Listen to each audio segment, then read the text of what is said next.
모세가 하나님 앞에 범죄한 백성을 위해서 중보기도 하죠. 그에 따른 우리 하나님의 응답이 오늘 10장에서 나옵니다. 그리고 그렇기 때문에 우리 이스라엘 너희들 좀 제대로 살아라, 그런 내용이죠. 하나님께서 우리 모세가 40주 40야를 엎드려 간구했을 때 이제 하나님께서 처음처럼 네가 그 두 돌판을 떨어뜨렸는데 그걸 다듬어 올라와라. 그리고 그것을 그 궤에 넣어라. 그러면 거기 보니까 그러면 내가 다시 판에다가 다시 쓰겠고 그것을 이제 궤에 넣어라, 이렇게 돼 있어요. 그래서 3절에 조각목으로 궤를 만들고, 이거 아카시아 나무죠. 그걸로 두 돌판을 갖고 이제 올라가는 것입니다. 그래서 우리 여호와께서 그 총회의 날에 산이 불가운데에서 너에게 이르신 십계명을 처음과 같이 그 판에 쓰시고 그것을 내게로 주셨다. 그러니까 처음에 그걸 하나님 주셨는데 이들이 타락함 범죄함으로 모세가 그걸 깨트렸죠. 던져서 그걸 다시 하나님께서 써 주셨고, 그래서 5절에 그것을 궤에 다시 넣었다, 그거예요. 이것은 결국 하나님께서 모세가 간절히 기도함으로 범죄한 백성을 다시 받아주신 거예요. 하나님의 백성으로 받아주셨습니다. 우리는 이 일이 그냥 된 게 아니죠. 우리는 성경을 쭉 통해서 배운 것은 이것이 하나님의 정말 특별한 은혜, 모세의 기도로 말미암아 생긴 결과입니다. 우리가 늘 뭐 기도에 대해서 얘기하지만 참 오늘 이 본문처럼 참 놀라운 일이에요. 패역한 그 이스라엘, 그들은 멸망당해야 됐음에도 불구하고 이들이 다시 하나님 나라의 백성으로 바뀌는, 여기에는 기도가 있었다는 것입니다. 하나님께서는 이 모세의 기도로 하나님 자신의 마음을 바꾸셨어요. 원래 이들을 다 멸해야 되는데 이들을 다시 하나님의 백성으로 받아주셨다는 것입니다. 기도의 능력이 이렇게 큰 거고, 저와 여러분이 이 기도를 사실은 갖고 있는 거예요. 하나님의 자녀들은 누구나 다 이 기도의 능력을 각각 갖고 있는 것입니다. 참 우리에게 이런 엄청난 이런 기도의 능력이 있다는 사실을 여러분이 안다면 여러분 앞으로 남은 생을 어떻게 살아야 될지 뭐 답이 뻔하죠. 우리가 이런 기도를 써 먹으면서 나간다면은 우리 앞에 누가 우리를 가로막을 수가 있겠습니까? 우리가 세상에 무서울 것이 뭐가 있겠어요? 이런 기도를 내가 갖고 있다면 어떠한 문제든지 기도함으로써 우리는 그런 문제들을 다 이길 수밖에 없는 것이죠. 그래서 기도하는 사람은 승리하는 사람이 되는 것이죠. 바꾸는 사람이 되는 거예요. 모세는 이런 하나님께 기도함으로 이스라엘 전 국가를 다시 살리는 그러한, 우리 하나님께서는 이렇게 이렇게 작정하셨다가도 또 우리 이렇게 부탁을 하고 기도에 따라서 하나님께서 다시 바꾸기도 하신다. 내 기도를 통하여 우리 이제 한국과 또 나의 가정과 내 앞날 모든 것을 기도를 통하여 바꿀 수 있다는 사실을, 그래서 우리가 기도하는 것이죠. 근데 왜 그 돌판에 그냥 주시지 그걸 자꾸 궤에 넣으라고 그렇게 하시는가? 여러분 어떻게 해서 그런 생각할까요? 여러분들 어떤 마음이 있어요? 왜 궤에 넣으라고 그럴까요? 소중하니까? 간수를 좀 잘하라고? 뭐 그것도 좀 타당해 보이는데, 제가 보기에는 그 우상 숭배를 근절하기 위해서 하나님 직접 쓰신 그 돌판, 그러면 그 내용보다도 그 돌판에 대해서 이스라엘이 우상 숭배하지 않을까.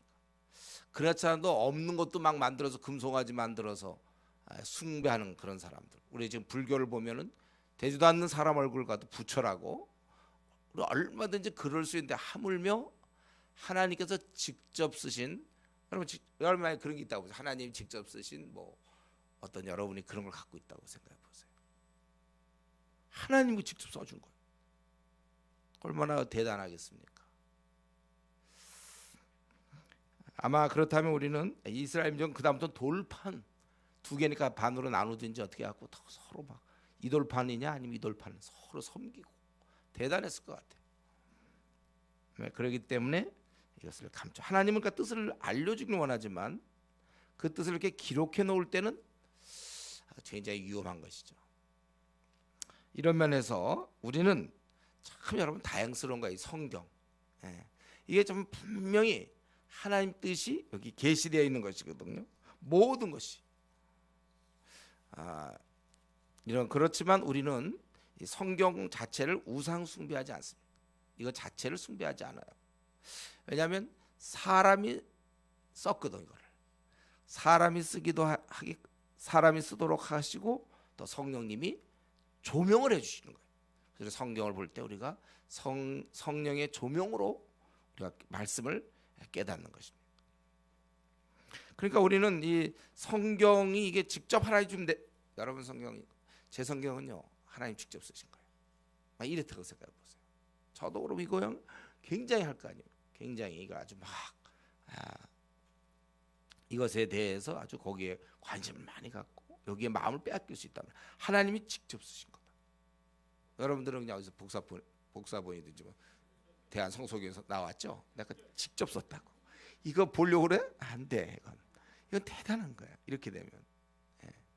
그런데 우리는 참 기이하게도 하나님이 쓴 게 분명함에도 불구하고 또 인간이 쓰고 성령님이 역사하시고. 그래서 우리는 이제 우상 숭배하지 않고도 하나님의 이런 뜻, 돌판 이걸 갖다가 하나님이 직접 쓰셨기 때문에 하나님의 뜻을 발견하려면 그걸 자꾸 봐야 되는데 그다음 우리가 넘어갈 수 있단 말이에요. 우리는 이제 우상 숭배하지 않고도 성경을 마음껏 볼 수 있다는 것입니다. 그렇기 때문에 우리가 이런 면에서는 하나님께서 조각목으로 궤를 만들어서 그걸 집어넣지만 우리에게는 이러한 참 쉽게 하나님 말씀 볼 수 있는 그런 기회가 있었어요. 그러니까 어떻게 하면 좋겠습니까? 하나님 말씀을 우리가 쉽게 볼 수가 있는데 어떻게 하면 좋겠어요? 열심히 봐야죠. 우리가. 뭘 고민하지 마세요. 뭐 어떻게 하면 좋을까? 쉽게 볼 수 있을까? 보면 되잖아요. 그래서 우리가 이 정통한 자가 돼야 돼. 하나님 말씀에. 그리고 이제 그것뿐만 아니라 6절에 보니까 이제 우리 하나님께서 이 백성들이기 때문에 다시 백성을 삼으셨기 때문에 돌판을 주셨고 하나님의 뜻을 이렇게 보여주셨고 그리고 아론 대신 그 아들 엘르아살이 제사장 직분을 다하게 되는 거예요. 여기 보면 장소 중에 모세라에 이르렀다고 했죠. 모세라. 이게 참 어딘지 모르겠어요. 이게 아마 호르산 근처일 것 같은데 어디쯤인지 몰라. 근데 어쨌든 거기서 아론이 죽었고 장사되어서 이제 엘르아살이 그를 이어 제사장 직임을 행하였고 그들이 이쪽 저쪽에 이제 가게 되었다. 이 면에서 지금 이스라엘이 아론으로 끝나지 않고 또 이어진다는 것은 하나님께서 계속해서 그 이스라엘 민족을 승인한다는 것이고 그리고 이것은 계속해서 이스라엘 족속이 이 제사장 하나님으로부터 임명받은 제사장을 통해서 다스림을 받고 이 다스림 받는 이스라엘은 이제 온 열방에 하나의 제사장 기능을 감당하게 되는 것입니다. 그리고 이제 8절에 보면 그때 여호와께서 레위 지파를 구별하여 그래서 이제부터는 레위 지파가 언약궤를 매게 하며 언약궤는 매는 거잖아요.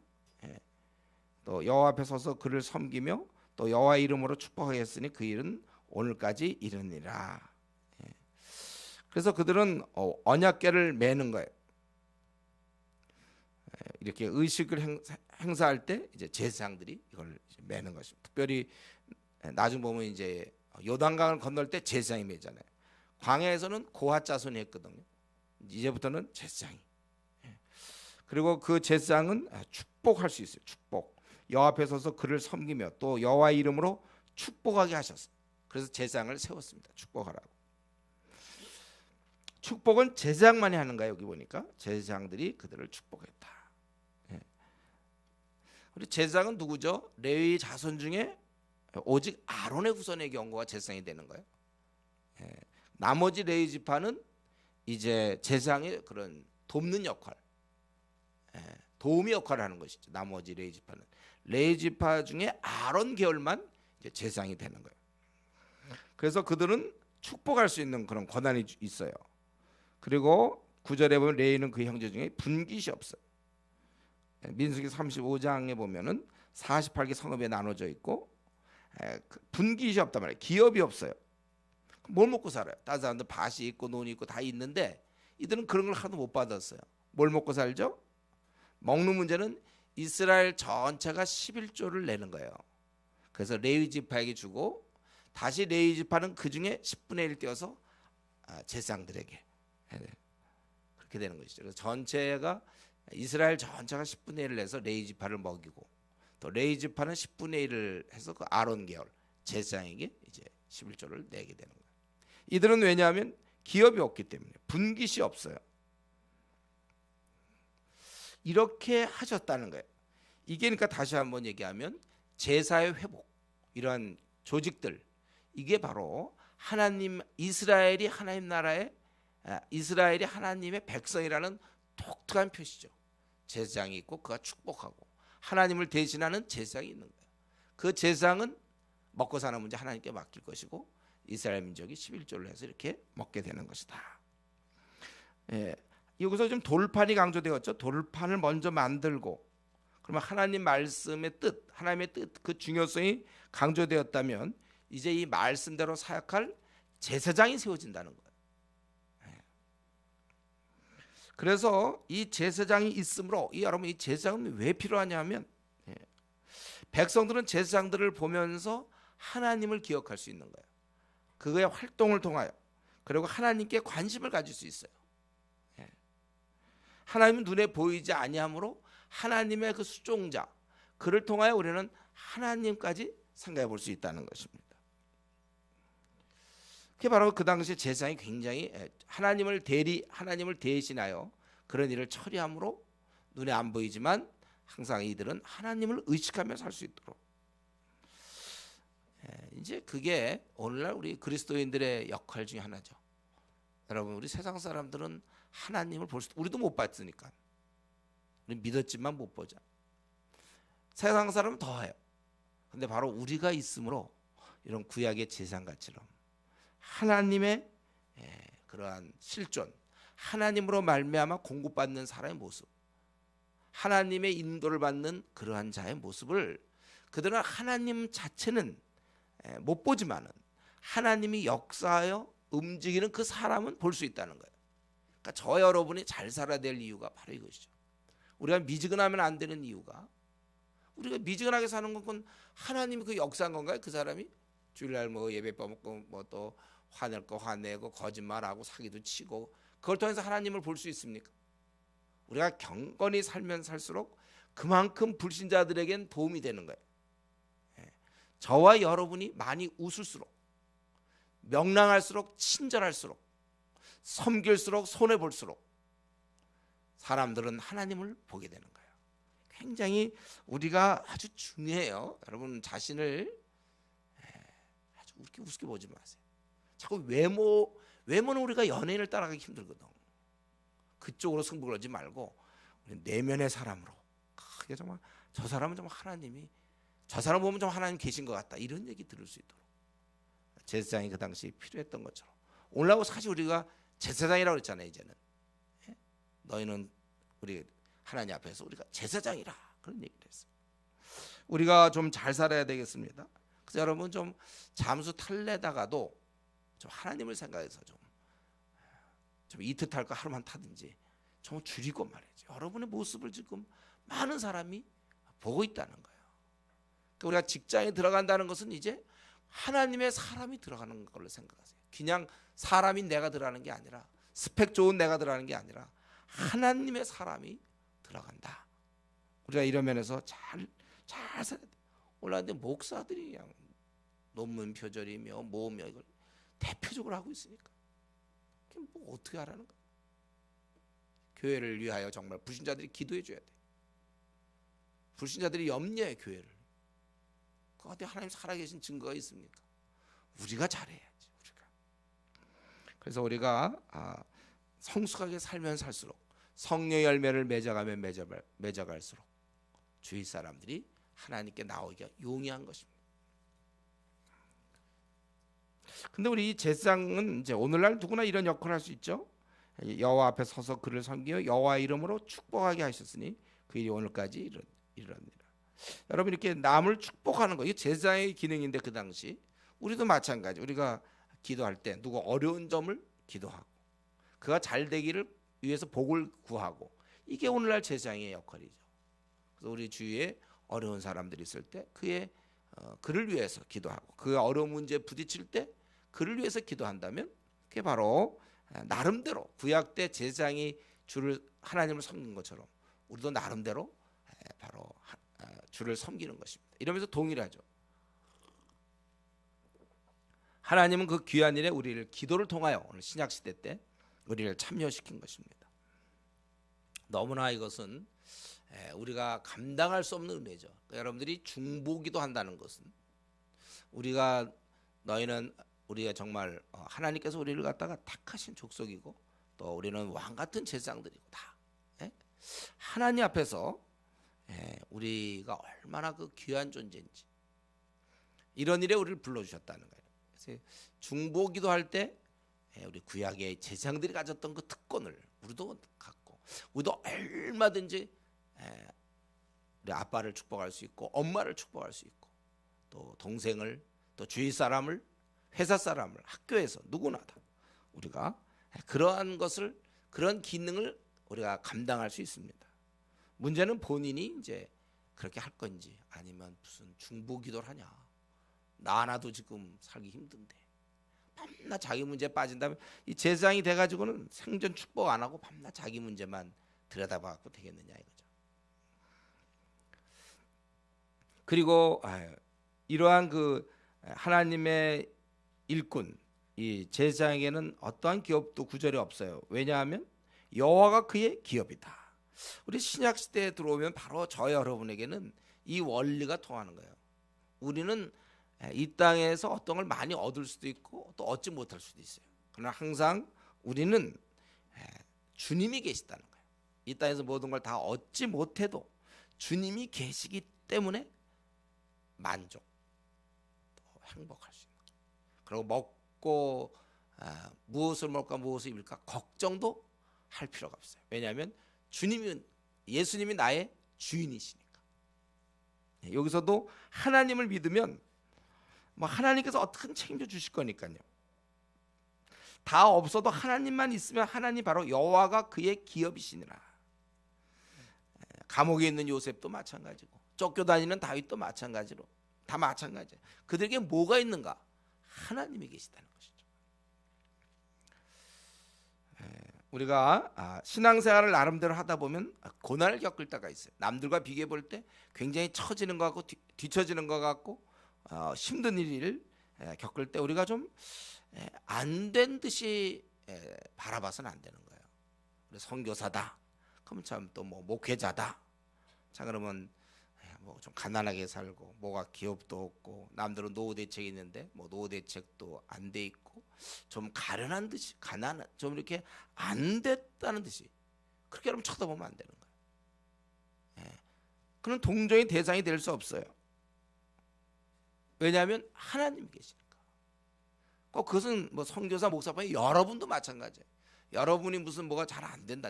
나름대로 주님 섬기고 있는 중인데 뭐가 좀 이렇게 잘 남들과 비교해 볼 때 잘 안 풀리고 좀 안 되고 그렇다고 해서 우리가 참 자기에 대해서 자기 연민에 빠지거나 그러지 마세요. 우리는 주님이 계시기 때문에 이것 하나로 모든 것을 다 상대화시킬 수 있는 거예요. 주님이 계시니까 뭐 내가 나름대로 주님의 일을 하느라고 뭐 돈이 없다든가 또 나름대로 주님의 일을 하느라고 뭐가 어떻게 되고 하여튼 어떤 것이든지 내가 주님 안 믿었으면 이렇게 안 살 건데 주님을 믿고 따르기 때문에 세상에서 더 줄 수 있었는데 못 줬다. 그렇기 때문에 난 좀 안 됐다. 선교사가 돼서 내가 그만 이렇게 해서 좀 나는 집도 한 칸 없다. 뭐 안 된 듯이 생각하지 말라는 거예요. 우리는 주님이 계시거든. 주님이. 그래서 오히려 좋아할 수 있어야지. 이거 오히려 이것을 그 당시 이 사람들이 딴 사람들은 다 기업인데 우리만 기업이 없구나. 비참하게 생각하면 되는 게 아니라 오히려 이런 제사장, 아론 계열의 이런 제사장 이건 대단한 특권이구나.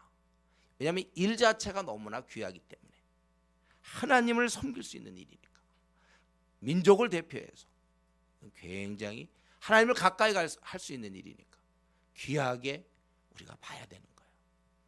여러분들이 주님의 일 좀 하다가 좀 어려움 당하고 그렇다고 해서 뭐 보면 이전에 학생 선교단체 있을 땐 그랬어요. 자기 4학년 대학 막 직장 못 들어가면 뭐 학교 갈 때 내내 뭐 선교단체 일 하더니 성적도 안 나오고 뭐 근데 가보면 이제 약간 농기 있어 본인이. 근데 어쨌든 자기가 그렇게 해서 뭐 이렇게 했다 뭐 그럼 할 수 없는 거죠. 만약 정말 그 일을 충실하게 하다가 만약에 성적이 좀 안 나와서 또는 뭐 어떤 불리한 조건을 당하면 그걸 감사하게 생각해야지. 주님께 드렸다고 생각하면 되지. 그런 거 원망하고 내가 기껏 주님 섬겼는데 뭐 이렇다. 아니 그거 자체가 얼마나 영광스러운 일인데 왜 그러냐 이거죠. 우리의 기업, 우리 늘 얘기하지만 일제 강점기 때 독립군들 말이죠. 무슨 집을 장만하겠습니까? 쫓겨다니고 제대로 뭘 못하고 그래도 남과 비교하면 내 삶은 왜 이렇게 고단한 삶의 연속이냐. 자기를 비참하게 생각하지는 않는 거예요. 의의를 두는 거죠. 우리가 의의를. 내가 남을 여기서 보면 결국은 이 레위인 이 족속들은 이 제사장들은 결국 이스라엘 민족을 위해서 하나님의 영광을 위해서 이들은 살아간 거예요. 그렇기 때문에 여러분 우리가 지금 주님을 섬기느라고 혹시 내가 세상 것을 많이 못 가졌다고 해서 그렇다고 해서 우리 자신에 대해서 자기 연민에 빠지거나 남들과 괜히 비교하거나 자기가 했던 그 귀한 일은 놔두고 그것 때문에 얻지 못한 그걸 가지고 남과 비교할 그러한 어리석은 자가 되서는 안 돼요. 우리가 하고 있는 일이 얼마나 귀한가. 여기서 뭐 중요한 문제는 아닌데 더 나가기 전에 좀 살펴볼 것은 왜 아론은 죽고 모세는 죽지 않는가. 거꾸로 되면 어떻게 됐을까. 모세가 죽고 아론이 살고.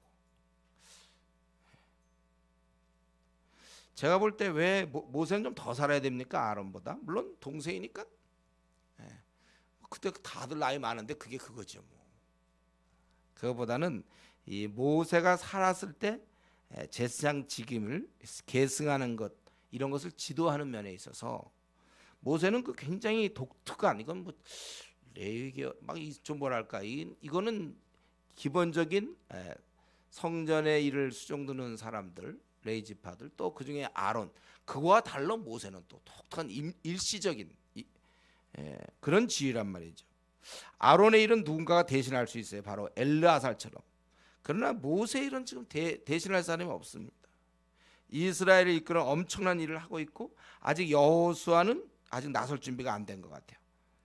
또 모세라는 사람은 아주 역사상에 가장 특이한 온유함이 지면에 아주 뛰어난 사람이라고 했잖아요. 아주 온유한 안정적인 곳에서는 상대적으로 불만이 좀 적을 수 있어요. 그러나 그 광야길 그 40년의 여행길을 생각해보세요.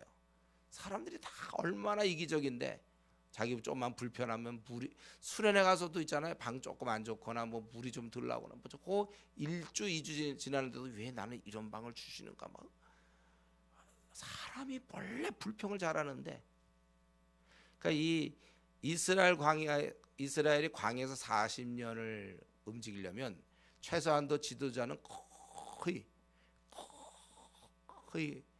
그냥 얼핏 보면 바보 같은 사람. 그러니까 도무지 화도 안 나고. 그러니까 온유함이 모든 사람 중에 뛰어난 사람만이 그 수많은 불평을 견딜 수 있는 거예요. 섣불리 그냥 우리 국가의 왕은 조금 뭐 그래도 혹시 그런 자리라면 좀 나설 수 있지만 광야에서 이 무리를 이끄는 것의 지도자가 되는 거는 안 해야 돼. 그거는요. 안 하는 게 좋아. 그런 일들은. 그건 사람 돌아가셔 그런 거 하다가. 그 온유함. 바로 그러한 모세.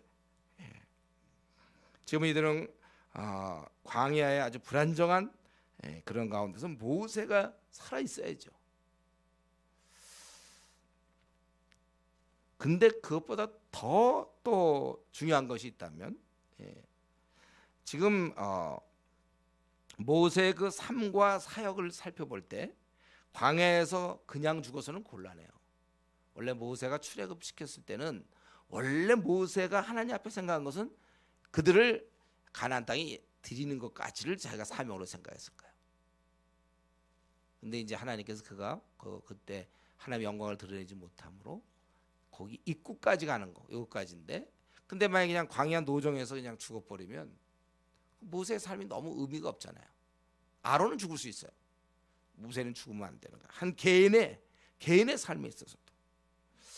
왜냐하면 하나님 나라는 이런 각자의 몫이 있어요.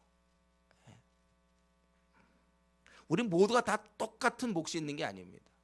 똑같은 그런 역할이 있는 것이 아니야. 사람마다 다 달라요. 그래서 여기서 보면 우리가 좀 배울 것은 이거 하나님께서 그 주신 그 해야 할 그 사명이 맞춰질 때까지는 하나님이 데려가지 않는구나. 그러니까 이렇게 데려가지 않는 거예요. 그런 열매 맺을 수 있는 그 기회를 하나님께서 주시는 것입니다. 여러분, 어떤 사람이 죽죠? 그거는 이미 우리 나름대로 주님을 잘 섬기는 사람이 죽는다고 합시다. 그거는 하나님 보시기에 충분히 사명이 끝난 거예요. 그러니까 사명이 있는 한 우리는 죽지 않는다, 이런 말해도 괜찮아요. 우리 하나님께서 각자의 주신. 그래서 우리 중요한 것은 지금 모세는 결국 아론 여기까지가 온 거고, 모세는 이제 그들이 가나안 땅에 들어가기 전까지, 그것이 우리가 아는 사명이에요. 그거의 비전이라고 볼 수 있죠. 우리는 이런 면에서 지금 우리 생을 살아가고 벌써 우리 주일 지나서 또 오늘도 3일 더 살았습니다. 앞으로 계속 살아가는데 각자의 그 길을 찾으세요. 내가 하나님께로부터 어떤 비전을 받았는가. 이 비전 문제만 나오면 아직도 전 모르겠습니다. 전 비전이 없는 것 같아요. 그런 사람은 어떻게 하면 좋을까요? 아직 저는 비전을 못 찾았거나, 목사님 저는 비전이 없는 것 같습니다. 그런 사람들은 어떻게 해야 되죠? 다 알고 있죠? 네. 기도해야죠. 그러니까 기도, 하나님께 알려달라고. 성경을 보면서, 꾸준히 성경 보면서 나는 정말 왜 이 땅에 태어나서 이렇게 살아가고 있는지. 그렇지 않으면 여러분 그냥 직장인으로 끝나는 거예요. 그렇지 않으면 여러분 그냥 결혼해서 아기 낳고 그냥 그렇게 살다 끝나는 거예요. 그냥 아빠 노릇하고 엄마 노릇하다 끝나는 거예요. 그러니까 늙어가 죽는 거예요. 내가 왜 이 땅에서 태어난 거냐, 그걸 계속 물어봐야 된단 말이에요. 그래서 이때 아론은 죽는 것이고, 그리고 계속해서 그가 엘르아살이 그를 위해 제사장 직임을 행하는 것이고, 이런 일을 모세가 관장하는 것이고, 그래서 다시 이제 돌판도 주셨고, 그 일을 할 수 있는, 계속해서 할 수 있는 엘르아살도 허락하시고, 그리고서 그분께서, 우리 하나님께서 약속하시기를 이제 10절 11절에 내가 거기 모세가 얘기하기를 내가 처음과 같이 40주 40야를 산에 머물렀고 그때도 여호와께서 내 말을 들으사 너를 차마 멸하지 아니하시고 여호와께서 내게 이르시되 일어나서 백성보다 먼저 길을 떠나라. 내가 그들에게 주리라고 그들의 조상들에게 맹세한 땅에 그들이 들어가서 그것을 차지하라 하셨느니라. 그러니까 이제 멸하지 않겠다. 이게 좀 소극적이라면 적극적으로는 멸하지 않을 뿐만 아니라 그들이 땅을 얻어 살 수 있도록 그렇게 하나님께서 하신 것입니다. 그러니까 그들을 용서하셔서 멸하지 아니할 뿐만 아니라 그 축복의 땅으로 하나님께서 인도하시겠다는 것입니다. 지금 이제 우리 이 앞부분의 사건을 알고 있죠. 이들이 계속해서 거역함으로 이들을 이제 다 멸망시켰다는데 모세가 목숨 걸고 이들을 중보하여 살려내니까 이제 하나님께서 이들에게 다시금 돌판을 주시고 제사장을 주시고, 그리고 이렇게 지금 용서하셔서 이제 멸하지 않고 오히려 풍요로운 그 땅에 집어넣겠다. 이거 참 원래는 도저히 안 되는 사람들인데, 그러나 또 용서하시는 우리 하나님, 저 사람 도무지 안 된다, 그런 사람에 대해서 우리가 용서할 수 있겠나? 난 저 사람은 절대 안 돼. 원래 절대 안 되는 이스라엘 민족이었지만 하나님은 여기서 용서를 보여주십니다. 멸하지 않을 뿐만 아니라 축복의 땅. 여러분, 우리가 이 용서함을 배워야 돼. 하나님의 용서. 이 나그네 길 가다 보면요 많이 부딪혀요. 이런 사람 저런 사람 많이 부딪혀요. 이거는 하나님은 이때 왕창 이스라엘 민족과 부딪힌 거죠. 다 멸해야 돼. 이것들은 상대하기도 싫어. 그러나 이제 그들을 또 용서하셨어요. 하나님이 이렇게 하셨다면 우리 하나님이 이런 성품을 본받아야 될 저와 여러분 우리가 이러한 용서함을 배워야 되는 것입니다. 지금 내가 참 용서하지 못하는 사람이 있는가? 원래 이스라엘 민족은 하나님 보실 때 용서할 수 있는 사람들이 아니었어요. 그러나 하나님은 용서해 주셨습니다. 여러분 우리가 지금 방금 10절 11절에 내가 그들을 멸하지 않을 뿐만 아니라 더 나아가서 맹세한 땅을 얻게 하겠다. 우리가 주위에 이제 좀 마음에 이 사람 내 용서하기 싫어 하는 사람 있어요? 있어요? 없어요? 약간 졸린 것 같아서 크게 얘기한 거예요. 있어요? 용서할 사람 있습니까? 정말 용서하기도 싫어 그 사람은. 이 사람 다시 용서의 마음을 품으시고 그리고 우리 하나님이 하신 것처럼 그들을 축복의 땅으로 인도하시는 그들이 잘 될 수 있는 일이 무엇인가? 이거 여러분 한 가지라도 이렇게 해보세요. 좀 말씀을 봤으면 우리가 좀 이 말씀에 따라 뭔가 우리가 적용을 해야 되는 거 아니에요? 사실 우리는 이미 용서한 받아 구원받은 사람들은 아닙니까? 더더욱 우리가 그런 일을 하기에 당연히 우리는 그런 일을 해야 돼요. 더더욱 우리가 그런 경험을 얻었는데 그래서 지금 마음속에 대부분 멀리 찾지 마세요. 뭐 지나가는 행인들은 아니고 보통 집안이거나 뭐 회사거나 학교거나 뭐 가까운 교회거나 우리가 용서함 받아 구원을 얻었으니 우리를 이제 주위 사람을 우리가 많이 용서하면서 살아야 되겠어요. 삐치지 마세요, 여러분들.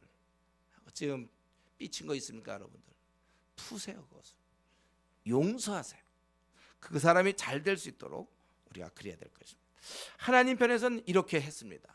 이에 대해서 이제 11절부터 마지막 22절까지는 이에 대해서 그러면 이스라엘은 어떠한 식으로 반응해야 되는가? 주로 하나님은 기꺼이 이들을 받으셔서 돌판을 주시고 제사장을 주시고 멸하지 않기로 약속하시고 이들을 풍요로운 땅에 인도하시겠다. 하나님은 그렇게 하셨고 이에 따른 이스라엘 백성은 이제 어떻게 살아야 마땅하냐? 그 올바른 태도는 이스라엘아 내 하나님 여호와께서 내게 요구하는 것이 무엇이냐? 이렇게 물어.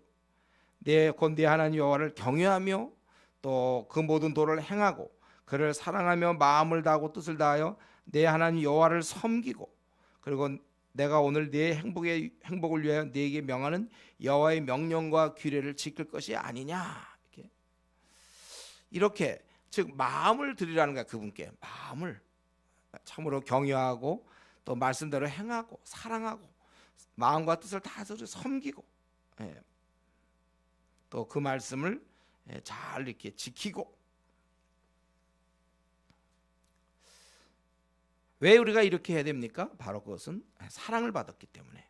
14절 15절에 모든 만물이 하나님께 속했지만 15절 내 조상들을 기뻐하셔 그들을 사랑하사 또 그들을 택하셨다는 것입니다. 그러니 16절 너희는 좀 너희 마음을 교만하게 품지 말고 교만한 마음을 품지 말고 주께 잘 순종하라. 그러니까 우리가 이렇게 귀한 은혜를 하나님께 받았으니 우리가 이제 우리도 그분을 좀 사랑하면서 그분께 경외하고 마음과 뜻을 다해서 그분을 섬겨라.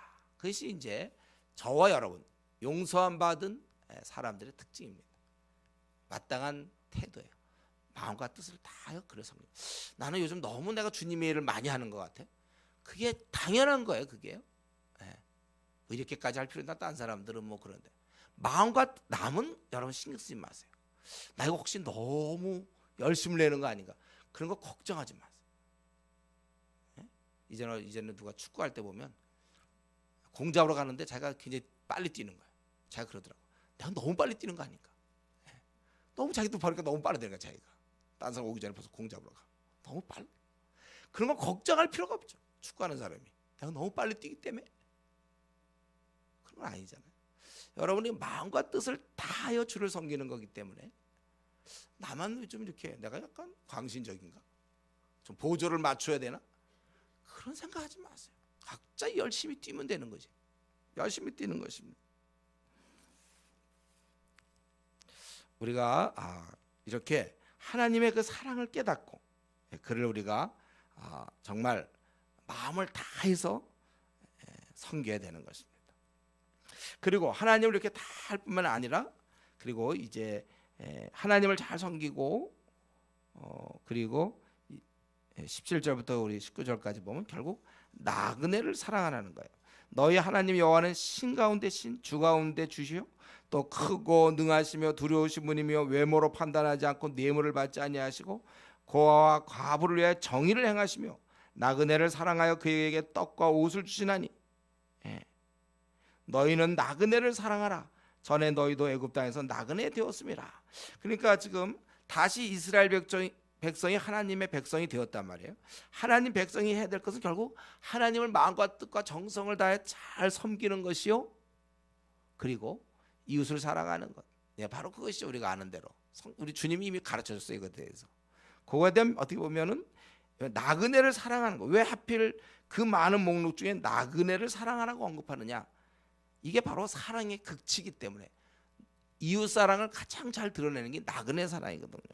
왜냐하면 나그네는 나와 아무 관계가 없어요. 잘해줘 봤자 돌아올 곳이 없어요. 그 사람 떠나면 끝이에요. 나그네는. 그는 나에게 도움이 하나도 안 돼. 나그네는 도움만 주어야 돼. 그래서 이것은 오히려 나그네를 이렇게 사랑하는 것은 좋은 교육이 되는 거예요. 하나님이 나 같은 것도 이렇게 사랑하시는구나. 하나님이 내가 뭐 해서 하나님께 유익되는 게 뭐가 있어요? 그래도 하나님은 나를 이렇게 사랑하시는구나. 아버지의 마음을 이해할 수 있고, 그리고 19절에 있는 것처럼 너희도 이전에 나그네 아니었느냐.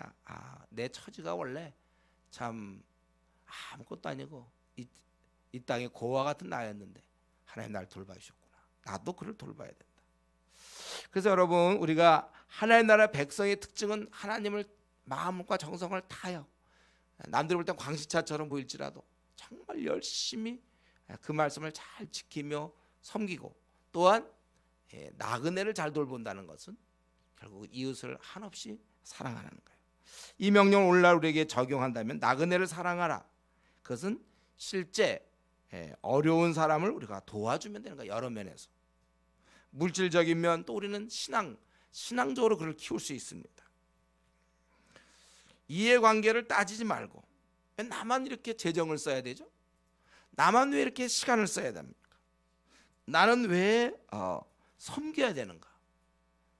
내가 왜 지금 이 아까운 시간을 들여서 어떻게 보면 되게 뺀질뺀질한 그를 위해서 내가 그를 찾아가서 만나야 되고, 그를 뭘 사줘야 되며, 그가 또 싫은 얘기를 내가 다 들어야 되고, 왜 나는 그렇게 살아야 되는가? 나그네를 대접하라. 그는 어떻게 보면 하나님이 없는 자, 소망 없는 자야. 그거에 내가 해줘봐야 나한테 유익이 하나도 없어. 그래도 우리가 하는 거예요. 여러분, 이게 나그네를 대접하라는 이런 걸 볼 때 우리가 가만 보면 내가 왜 이런 일을 해야 되는가, 이런 식으로 자꾸 자기의 그 시간과 자기의 재물에 대해서 생각할 때가 있어. 우리는 내가 왜 이래야 되는가? 안 그래도 되는데 왜 나만 돈을 써야 되죠? 나만 왜 시간을 써야 됩니까? 내가 왜 이래야 돼? 내가 안 해도 얼마든지 그리스도라는 소리 들을 수 있는데. 그런 나그네를 사랑하는 게 아니에요. 그 나그네를 19절 나그네를 사랑하라. 아무 올 게 없어야 돼. 돌아올 것이. 내가 이렇게 해주면 제가 이렇게 해주겠지. 그런 계산이 없어요. 해줘봐야, 퍼줘봐야 올 게 없어. 바로 그런 거. 손해 보라 그거예요.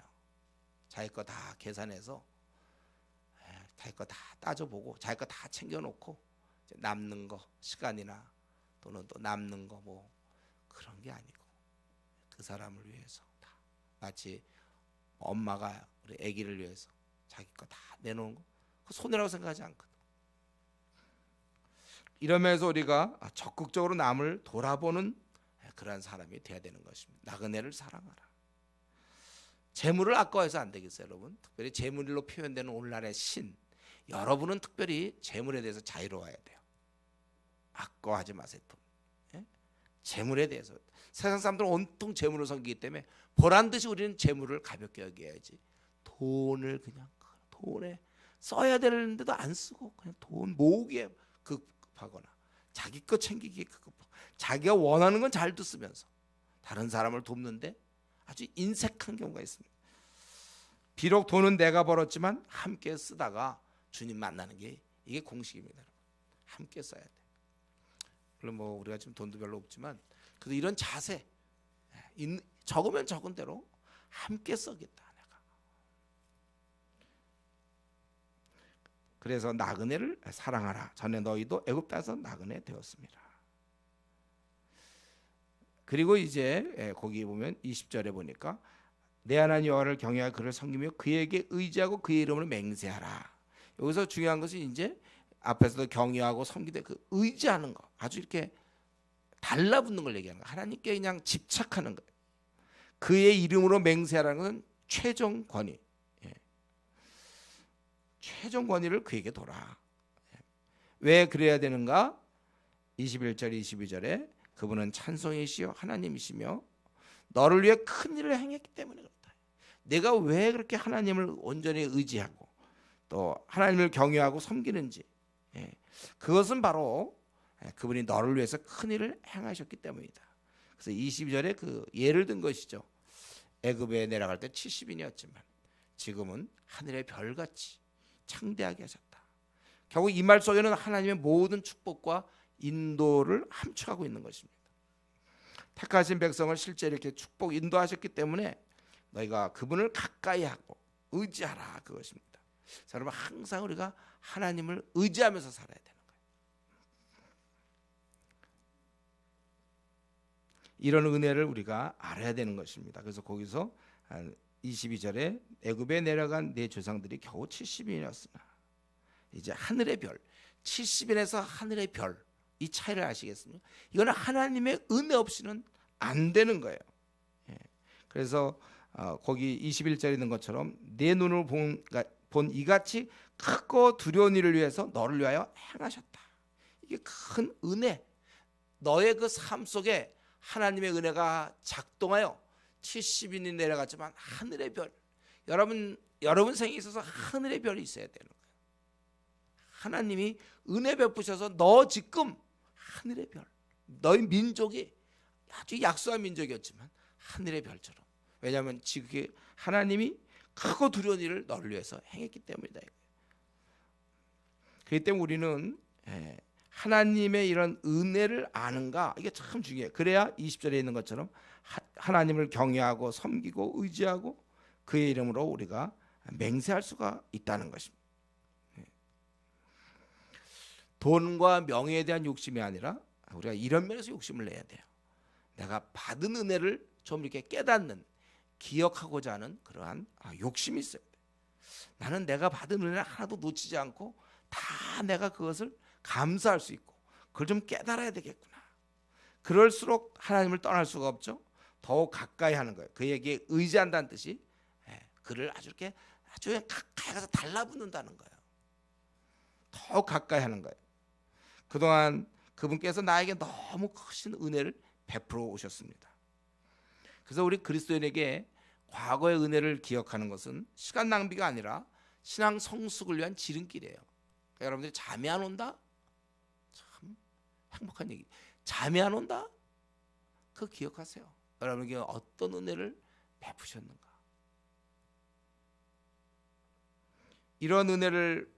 이런 받은 은혜가 많으면 많을수록 더 하나님께 나아가고 의지하고 경외하게 되는 거예요. 그렇기 때문에 여러분 현재 지금 내가 당하는 어려움이 있습니까? 어떤 힘든 일을 당한다면 이것은 다음에 또 은혜를 얻기 위한 그 기회를 하나님 주신 거예요. 그러니까 힘듦은 기회예요. 지금까지 은혜가 너무 족한데 또 나에게 어려움이 닥친다. 그건 또 새 은혜를 얻으라는 하나님의 사인인 것입니다. 이제 그 기회를 얻을 수 있는 찬스, 그것을 우리가 이제는 드디어 그런 순간을 맞이하게 된 거예요. 그러니까 새 은혜를 추구할 수 있는 것입니다. 기존 은혜, 새 은혜, 그러니까 계속해서 이렇게 좀 뭐가 자꾸 발전을 해야지 멈춰서는 안 되잖아요. 밤낮 과거의 것만 과거의 것들만에 자꾸 매여 있는 것이 아니고 새로운 은혜를 자꾸 우리가 추구할 수 있어야 되는 거예요. 그래서 우리 인생은 이런 은혜 목록표가 길면 길수록 그때 그게 승리하는 것입니다. 우리도 보면 뭐 조선업 같은 경우에 해외에 많은 것을 뭐 이렇게 물량들을 수주해가지고 수주 많이 받아놔야 되는 거잖아요. 그래 계속 공장이 가동되고 영업이익이 창출되고 또 기업이 돌아가고 그런 걸 많이 따오면 따올수록 자꾸 이게 그 기업이 그 사업자가 번성해지는 거예요. 이익이 생기고 다 그렇지 않습니까? 이런 일거리를 자꾸 따와야 되는 거야. 어떤 무슨 어떤 걸 제작한다든가 이럴 때는 그런 우리가 그냥 가만히 있으면 그냥 과거에 받은 은혜로 끝난단 말이에요. 그러나 계속해서 여러분 이런 어려운 저런 어려움이 찾아오면 그것은 우리가 이제 그거를 은혜로 바꿀 수 있는 우리의 그 원소스가 되는 거야. 자료가 되는 거예요. 재료가 되는 거예요. 그래야 우리가 하나님의 은혜를 경험하죠. 그게 없이 어떻게 하나님 은혜를 생생하게 우리가 경험할 수 있습니까? 그렇기 때문에 여러분 우리가 이 고달픈 우리 인생을 갈 때 하나님의 은혜가 절대적입니다. 결국 우리 고달픈 인생길은 가만 보면은 하나님의 은혜를 체험하는 그 학습장이라고 볼 수 있어요. 그래서 여기서 자꾸 힘든 일 생긴다고 나만 참 앞길 되게 안 풀린다. 뭐 나만 좀 약간 나는 특별히 재수가 뭐 이렇게 우리까지 그렇게 얘기를 안 하겠지만 난 좀 재수가 없는 것 같다. 하나님이 나는 이를 꼭꼭 막으신다. 그게 아니라 원래 인생길은 수많은 고난이 쭉 기다리고 있는 거예요. 우리가 수주를 따놓은 거예요, 그게. 그래서 그거 하나하나 지나면서 그게 이제 그 고난이 이제 은혜로 바뀌는 것이죠. 은혜. 그래서 은혜를 경험할 재간이 없어요. 그게 바뀌고 그러니까 나에게 지금 굉장히 어려운 나에게 그러한 환난이 닥쳤다. 그는 이제 그만큼 큰 거죠. 큰 은혜를 경험할 수 있는 거예요. 그러니까 다윗은 그 누구보다도 많은 어려움을 겪었기 때문에 하나님의 그런 큰 은혜를 깨닫고 시편이 나오는 거지. 조그만 어려움, 뭐 요나단이 뭐 때리려고 한다. 뭐 그래서 도망다. 근데 매를 안 맞았다. 예를 들면 뭐 그런 것들은 안 되죠. 옷이 좀 남루한데 뭐 새 옷이 없어서 뭐 창피했다. 이런 거 가지고 시편이 나옵니까? 죽이려고 막 나타나고 도망가고 막 이러면서 나오는 거죠. 하나님의 은혜. 여러분들에게 나름대로 이상히 딴 사람에 비해서 이상히 나는 이상하게 일이 되게 안 풀리고 그 남들은 잘도 풀리는데 나는 아주 힘들고 지치고 그거에 이제 다 이게 클수록 큰 은혜. 고난이 크면 그걸 이기려니까 더 큰 은혜가 있어야 되잖아요. 더 큰 은혜를 체험함으로 그러니까 많은 점수를 따는 거예요. 우리 뭐 퀴즈대 같은 데 보면은 뭐 찬스 쓸 때가 있잖아요. 그럴 때 만 5점짜리 찬스 써봐야 뭐 2배로 준다면 10점밖에 없잖아요. 큰 어려운 문제지만 막 지고 있을 때 50점짜리, 한 100점짜리를 2배로 할 점 찬스 써가지고. 비록 그 100점짜리라 힘들지만 어려운 문제겠지만 그러나 그걸 맞춰 나간다면 거기서 큰 점수를 얻는 것처럼 여러분이 당하는 어려움, 사람이 감당할 시험밖에 당한 것이 없다 그랬어요. 우리는 이 시험, 어려움을 기도하면서 그래서 그것을 더 큰 것을 우리가 체험하는 것입니다. 그래서 하나님을 너희가 의지하고 그의 이름으로 맹세하고 결국 이것은 하나님이 크고 두려운 일을 너에게 행하셨고 그러니까 그만큼 이들은 좀 여러 가지 그런 막 그 노예살이도 하고 광야길도 하고 이런 모든 걸 통하여 하늘의 별같이 많게 하시고 승리케 하신 거예요. 그렇기 때문에 여러분 우리에게는 이 인생길이라는 것은 계속해서 이러한 고난을 만나는 길이고 또 그것을 은혜로 바꾸는 체험장이다. 계속 앞으로도 많은 우리에게 어려움이 있을 때 그때마다 우리는 기도하여 그것을 은혜로 바꿔야 되는 것입니다. 그래서 힘든 일 생겨봤자 이번에도 또 뭐 은혜로 넘어갈 걸 뻔히 아니까 그렇게 뭐 안달복달하지 말고 하나님 또 이제 해주실 거니까 사랑하는 자녀들을 하나님 돌봐주시니까 그걸 우리가 믿는 것입니다. 그래서 이 힘든 인생살이 나그네 인생길을 우리가 살아가면서 그냥 힘든 거 견디기만 했다 이러지 말고 은혜 목록표를 만드세요. 하나님께서 어떻게 은혜를 베푸시는지 여러분 그것을 경험하셔야 됩니다. 남들보다 심한 환난이며 심한 고통입니까? 그러면 그만큼 큰 은혜가 기다리고 있는 거예요. 그에 상응하는. 오히려 사실은 이 시간에 슬퍼할 사람은 고난받아서 지쳐서 힘든 사람이 슬픈 것이 아니라 아무런 고난도 없는 거니까 일거리 없다 이게 편한 겁니까? 일거리 하나도 없어요. 수저도 하나도 따는 것도 없어서 매일 놀아도 돼. 그럼 나중에 뭐 먹고 살 겁니까?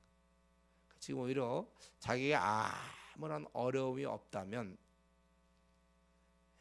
그것이 슬퍼할 노릇이고 오히려 자기에 걸맞는 나름대로 남들은 겪지 못하는 어떤 걸 내가 지금 갖고 있다면 오히려 그것은 하나님 앞에서 이제 하나님이 은혜로 바꿔줄 테니까 우리가 그것을 소망하면서 오늘 이 말씀 그 70인이지만 하늘의 별 내가 이렇게 별거 없지만 하나님 나에게 큰일 행하셔서 나를 이렇게 하늘의 별과 같이 많은 민족을 만든 것처럼 하나님이 그렇게 하실 것을 믿고 여러분 힘을 내셔서 계속해서 은혜 목표를 만들어갈 수 있기를 바랍니다. 기도하겠습니다. 우리 기도를 통하여 우리 하나님께서 마음을 바꿔주시고 우리는 이런 기도를 좀 생각하고 또 우리 각자의 주신 사명을 감당하기까지는 하나님 우리를 데려가지 않아요. 우리의 이런 사명 하나님께서는 또 이렇게 허락하셨고 우리는 마음을 다하여 하나님을 섬기는 것. 내가 다른 사람이 어떻게 열심을 내든 말든 다른 사람 다 저러든 나만 왜 이러는 게 그게 아니라 내가 깨닫는 대로 목숨을 다하여 마음과 뜻과 정성을 다하여 주를 섬기면 됐지. 자꾸 다른 사람 우리 비교할 거 없습니다. 우리 또 주위 사람 나그네를 사랑하고 내 모든 것 대가 없는 손해봄 우리가 그것을 생각하고 또 우리는 끝까지 이런 하나님을 의지해야 되는데 그래서 우리 하나님께서 많은 은혜를 베푸셨으니까 우리 이런 하나님을 좀 생각하면서 같이 통성으로 기도하겠습니다.